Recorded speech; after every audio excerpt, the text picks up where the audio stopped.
Well, Labor is accusing the government of infighting over how to deal with Chinese political influence in Australia. On the weekend, Trade Minister Simon Birmingham questioned whether junior Liberal colleague Andrew Hastie's comments about China were against the national interest. But others, including on the Labor side, say Mr Hastie's dark warnings about China are on the money. Here's our political reporter Tom Iggulden. Support for Andrew Hastie's view that Australia's become complacent about the threat from China is coming from on high today. Senior US Admiral Scott Swift, who was until recently the commander of the US Pacific Fleet, told Nine Media he thinks Mr Hastie should be taken seriously. But some of Mr Hastie's colleagues are offering no such endorsement. Well, democracy allows backbenchers to have their say.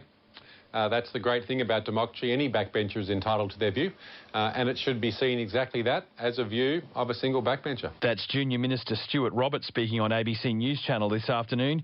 Yesterday, Trade Minister Simon Birmingham labelled Mr Hastie's views as against the national interest. The government has been all over the place when it comes to China. That's Shadow Defence Minister Richard Marles. He says squabbling among the government's MPs about China helps no one. It has a whole range of different views, and that is an absolute problem for our nation.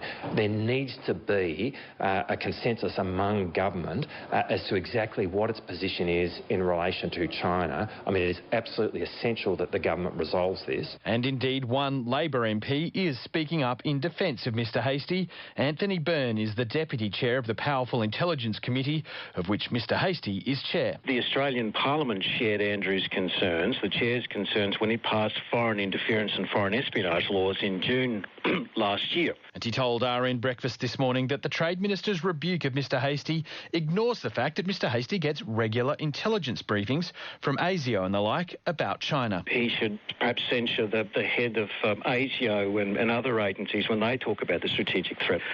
I think having a standard that's set by a minister, a trade minister, an economic minister, defining what's in the national interest is probably not the way to go. If there's anyone that sets that conversation, it should be the Prime Minister. So let's hear from him. Well, I made comments on that the other day, so I don't feel the need to add anything further to it. That is the Prime Minister, Scott Morrison, speaking this afternoon. He's refused on multiple occasions to directly address Mr Hastie's comments last week. I'd simply say this: the government is fully aware of the complexity that is involved in our region and the challenges that we face in the future. But others in the government do share Mr Hastie's views.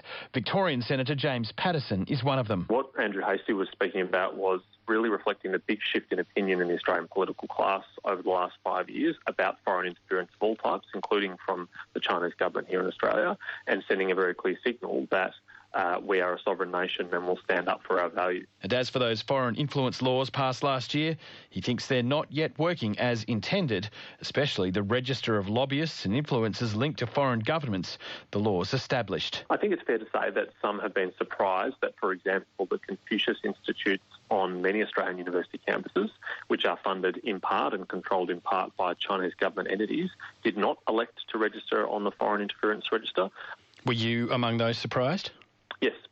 Do you think then that the Attorney-General should be following up with those organisations? We hear from them that they still haven't been contacted by anyone from the government to inquire about their status in this regard? I think there'll be an ongoing process over the coming months to make sure that everyone understands their obligations under the Act to register if they are linked to a foreign government. That's Liberal Senator James Patterson ending Tom Iggulden.